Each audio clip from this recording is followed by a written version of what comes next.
In Greek mythology, Zeus is the supreme god, ruler of the sky and thunder, regarded as the symbol of power and order. He not only stands as the leader of the gods, but also embodies the force of nature itself, especially heavenly fire and lightning. The story of Zeus's birth is tied to his rebellion against his father, Cronus. Fearing a prophecy that foretold his downfall, Cronus swallowed his children the moment they were born. Yet, their mother, Rhea, hid Zeus and tricked Cronus with a stone in swaddling clothes. When he grew up, Zeus defeated Cronus, freed his siblings, and ascended as the king of Mount Olympus. Zeus's weapon is the thunderbolt, Keravnos, a gift from the one-eyed giants, the Cyclopes. It symbolizes the wrath of the god, capable of annihilating enemies in a single strike, while summoning storms and lightning to engulf the heavens. Zeus is regarded as the guardian of justice and order. He punishes arrogance and betrayal, but is also willing to help the unfortunate. Though stern and fearsome, he remains the god whom mortals revere and pray to. The influence of Zeus extends beyond Greece. In Rome, he was worshipped as Jupiter. In Greek culture, Zeus is not merely a god, but a symbol of faith, order, and communal spirit.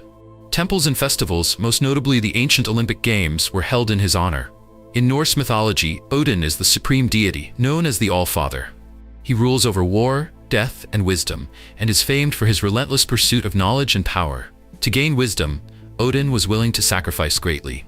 He once gave up one of his eyes to drink from the well of wisdom, and later hung himself upside down on the world tree, Yggdrasil, for 9 days and nights to grasp the secrets of the runes, the source of immense magic. Odin's weapon is the spear Gungnir, a symbol of strength and victory. It never misses its mark, ensuring his invincibility in battle. To the Norse warriors, Odin was their guide and protector. They believed that after death, they would be welcomed into Valhalla, Odin's grand hall, where the souls of the brave continued fighting until the day of Ragnarok. Odin is also known for his thirst for knowledge. He often roamed the world disguised as a wanderer to gather wisdom, accompanied by 2 loyal ravens, Hugin, thought, and Munin, memory. Through them, Odin always knew the affairs of the world and was venerated as the god of wisdom. Not only warriors but also poets and sorcerers worshipped him, for Odin held mastery over words and could bestow the gift of poetry. In the final battle of Ragnarok, Odin faced the wolf Fenrir and sacrificed his life. His death marked the end of the old world and the beginning of a new era. Odin symbolizes wisdom, sacrifice, and courage. He inspires both fear and reverence, becoming an eternal figure in Norse mythology, worshipped for generations. In Indian mythology, 3 supreme deities represent the fundamental forces of the universe: creation, preservation, and destruction. They are Brahma, Vishnu, and Shiva, collectively known as the Trimurti, the triad that maintains cosmic order and balance. Brahma is the creator god, the one who gave birth to the cosmos and life itself. However, his worship gradually diminished as the roles of Vishnu and Shiva became more prominent. Shiva is the god of destruction and rebirth. His destruction is not an end but a gateway to renewal.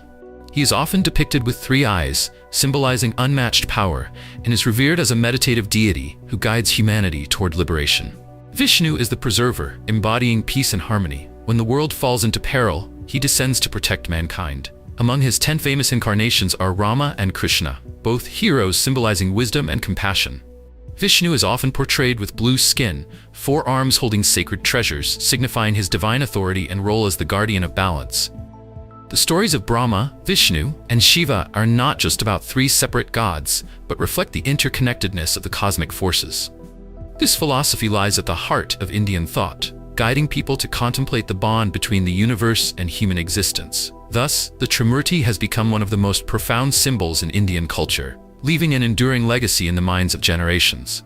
In Celtic mythology, Dagda is the all-powerful god who presides over fertility, nature, and war. He belongs to the Tuatha De Danann and is regarded as one of the most supreme deities. Dagda is often portrayed as a large, humble, approachable man, both cheerful and generous, yet endowed with extraordinary strength. Dagda is best known for his 3 mystical treasures. The magical cauldron, which could provide an endless supply of food, symbolized abundance. The enchanted harp, capable of controlling the seasons and human emotions, brought joy and harmony. Finally, his massive sacred club carried 2 opposing powers. One end could destroy his enemies, while the other could bring the dead back to life, embodying both destruction and renewal. In battle, Dagda was a resilient leader who once guided the Tuatha De Danann to victory over their foes. Yet he was also depicted with everyday traits, such as his gluttonous appetite at feasts, making his divine image more relatable and humanized. Beyond warfare, Dagda held a vital role in Celtic society. He was the god of agriculture, law, and natural order, bringing prosperity and protection to humankind. In Celtic belief, Dagda embodied totality itself, encompassing life and death, nature and culture. In Judaism, Christianity, and Islam, the one supreme god worshipped is Yahweh, also called Allah. Though known by different names, he is recognized as the creator of the universe, sovereign over all beings, and the embodiment of absolute power. The image of Yahweh appears in the Old Testament, the New Testament, and the Quran, where he is described as the maker of the world, the giver of laws, the guide of humanity, and the judge of sinners. According to the Bible, Yahweh created the heavens, the earth, all living creatures, and humankind in 6 days, resting on the seventh. From this act arose the tradition of the Sabbath. He is both merciful, protecting those who walk in righteousness, and strict, punishing the wicked. The story of the Great Flood stands as the clearest proof. Yahweh destroyed sinful mankind with a deluge, but saved Noah's family, the faithful, granting humanity a chance to begin anew. The name Yahweh itself carries mystery. Ancient Jews refrained from speaking his name aloud, writing it only as 4 consonants, Yahweh. Its original pronunciation has long been lost, making modern versions such as Jehovah or Yahweh mere reconstructions. Another defining event linked to him is the deliverance of the Israelites from Egypt under Moses, told in the book of Exodus, affirming Yahweh's role in salvation history. Across millennia, Yahweh has remained the central figure of faith, both transcendent above humanity and a spiritual refuge for millions of believers. Today, he continues to serve as the shared foundation of 3 major religions, leaving a profound mark on human consciousness and being worshipped worldwide. In Egyptian mythology, Ra, the sun god, was revered as the supreme deity and the central figure of faith. He is often depicted as a man with the head of a falcon, representing light and life. The Egyptians believed the sun's journey symbolized the cycle of death and rebirth. Ra was the divine sailor of the solar bark, bringing daylight across the sky and passing through darkness each night. He also embodied multiple forms. At dawn, he was Khepri, the symbol of rebirth; at noon, the almighty Ra; and at night, Atum, the god of endings. Ra's influence was deeply tied to pharaonic power, as the kings of Egypt proclaimed themselves his sons and ruled as his earthly representatives. Monumental works like the pyramids were built to unite the pharaohs with Ra, granting them immortality. In faith, Ra was not only the creator of the world, but also the guardian of cosmic order.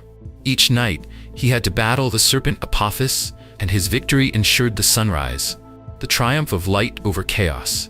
The name of Ra was held sacred, invoked in countless rituals and prayers. His influence extended beyond Egypt into Greece and Rome, where he was identified with Helios and Sol.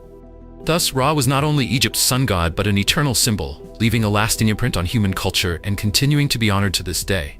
In Aztec mythology, Quetzalcoatl is one of the most prominent deities, associated with wisdom, peace, and creation. His name means the feathered serpent, symbolizing the connection between heaven and earth. He is regarded as a creator god and the one who granted life to humankind. According to legend, after the world was destroyed, Quetzalcoatl descended into the underworld to retrieve the bones of ancient humans, from which he fashioned a new humanity. This act made him a symbol of rebirth and hope.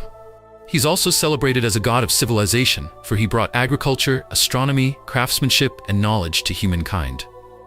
Unlike many other Aztec gods, Quetzalcoatl loved peace and did not demand human blood sacrifices, standing in stark contrast to Tezcatlipoca, the god of war and destruction. Yet it was Tezcatlipoca who, according to myth, forced Quetzalcoatl to leave the Aztecs.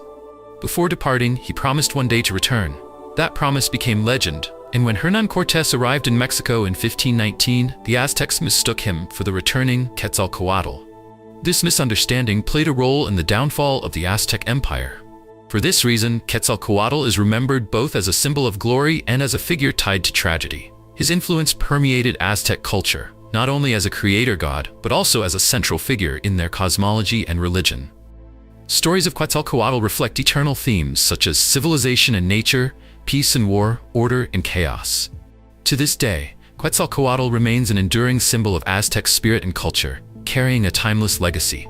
In Mesopotamian mythology, Anu is the supreme sky god, revered as the father of the gods.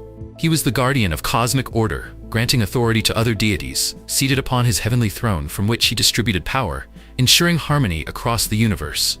The name Anu means sky, embodying absolute authority. All other gods were subject to him. The worship of Anu dates back to the earliest stages of Mesopotamian civilization. In Sumerian mythology, he was the leader of the Anunnaki, a group of deities with direct influence over humanity. Together with Ki, the earth goddess, Anu fathered many important gods, such as Enlil, who bridged heaven and earth, and Enki, the god of wisdom, closely tied to the creation of humankind. His crown and throne became lasting symbols of divine law and cosmic order. Anu was also known as a god of judgment and justice. He could punish the wicked, battle forces of chaos, and safeguard peace. In Babylonian mythology, it was Anu who bestowed the crown and supreme authority upon Marduk, the storm god, highlighting his role as the ultimate arbiter of divine power. The influence of Anu extended beyond Mesopotamia. Scholars see parallels between him and Zeus of Greek mythology or Jupiter of Roman mythology. The Mesopotamians built great temples to him in major cities such as Uruk, holding festivals to pray for cosmic balance. To them, Anu was not merely a sky god, but the embodiment of absolute power and peace, a central pillar in the spiritual and philosophical life of their entire civilization. In Japanese mythology, Amaterasu Ōmikami is the sun goddess, symbol of light and life. She is regarded as the divine ancestor of the emperors and the spiritual embodiment of Japan itself. According to legend, Amaterasu was born when Izanagi washed his left eye after returning from the land of the dead. At the same time, Tsukuyomi, the moon god, emerged from his right eye, and Susanoo, the storm and sea god, from his nose. Together, these three deities held central roles in Japanese mythology. Amaterasu reigns over Takamagahara, the heavenly realm, as the chief goddess who brings light to nourish life and maintain cosmic order. One of her most famous myths is the Cave of Hiding. Grieved by the chaos caused by Susanoo, Amaterasu retreated into a cave, plunging the world into darkness. Through the cleverness and unity of the other gods, she was lured out, restoring light, order, and peace to the world. Amaterasu also carries profound political and cultural significance. It is said she sent her grandson Ninigi no Mikoto to rule the earth, giving rise to the belief that the Japanese imperial family descends from her. This myth provided the foundation for the emperor's divine legitimacy and secured her central place in Shinto worship. Today, Amaterasu is venerated at the inner shrine of East Jingu, Japan's most sacred shrine. She bestows light and blessings upon humanity while punishing disorder. Her story not only illustrates the power of the sun, but also affirms the importance of order and harmony in life. For this reason, Amaterasu is revered as one of the most important deities in Japan, honored by millions to this very day. Thank you for staying with us until the end of the video. We hope this content has given you fresh insights and sparked new reflections. Don't forget to like, share, and subscribe to our channel to support us in bringing you more engaging videos. Goodbye, and see you in the next episode.